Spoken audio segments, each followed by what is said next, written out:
How do doctors diagnose atypical optic neuritis? Imagine your vision suddenly blurring or your eyes feeling uncomfortable, but things don't quite fit the usual pattern of optic neuritis. That's when doctors need to dig deeper to find out what's really going on. Diagnosing atypical optic neuritis involves a careful combination of medical history, exams, imaging tests, and lab work to distinguish it from the more common forms. First, doctors start with a detailed medical history and a thorough exam. They ask about your symptoms like vision loss, changes in color perception, or eye pain. Unlike typical optic neuritis, which often causes eye pain and usually affects one eye, atypical cases might involve more severe or bilateral vision problems and may not have the usual pain. During the exam, they check your visual sharpness, test how well you see colors, and examine your pupils' response to light. A key sign they look for is a relative afferent pupillary defect, where the affected eye's pupil reacts less to light. They also use ophthalmoscopy to look at the optic disc, the spot where the nerve enters the retina. In atypical cases, the swelling of this area, called edema, tends to be more pronounced and widespread. Next, imaging studies are essential. Magnetic resonance imaging, or MRI, of the brain and orbits with contrast dye helps confirm inflammation of the optic nerve and rules out other issues. In typical optic neuritis, MRI often shows short segments of nerve enhancement and sometimes lesions linked to multiple sclerosis.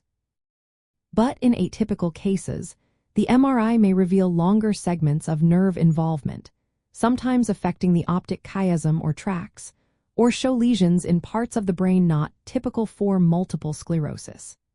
These patterns can suggest other conditions like neuromyelitis optica spectrum disorder or myelin oligodendrocyte glycoprotein antibody-associated disease. If neuromyelitis optica is suspected, a spinal cord MRI might be done to look for extensive lesions over multiple vertebral segments. Optical coherence tomography, or OCT, is a non-invasive scan that measures the thickness of the nerve fibers around the optic disc. During inflammation, swelling causes thickening, but over time, nerve fiber loss leads to thinning.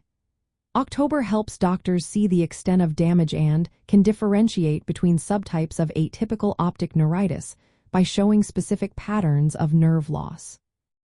Electrophysiological tests like visual evoked potentials, or VEP, measure how quickly and strongly your brain responds to visual signals. If the signals are delayed or weaker, it confirms that the optic nerve isn't working properly, supporting the diagnosis. Blood tests are also crucial. They look for specific antibodies that point to underlying causes. For example, anti-aquaporin for antibodies are linked to neuromyelitis optica, while anti-myelin oligodendrocyte glycoprotein antibodies suggest MOG antibody-associated disease. Additional tests might screen for infections or autoimmune conditions if the doctor suspects an infectious or inflammatory cause. Sometimes, other tools like fluorescein angiography are used. This test involves injecting a dye into your bloodstream to look for leakage from the optic disc or abnormal blood vessels in the retina, which can be present in some atypical cases. In summary, diagnosing atypical optic neuritis is a complex process that combines clinical examination, advanced imaging, electrophysiology, and blood tests. This comprehensive approach helps identify the underlying cause, which is vital because atypical forms can differ significantly in treatment and outlook from the more common types linked to multiple sclerosis.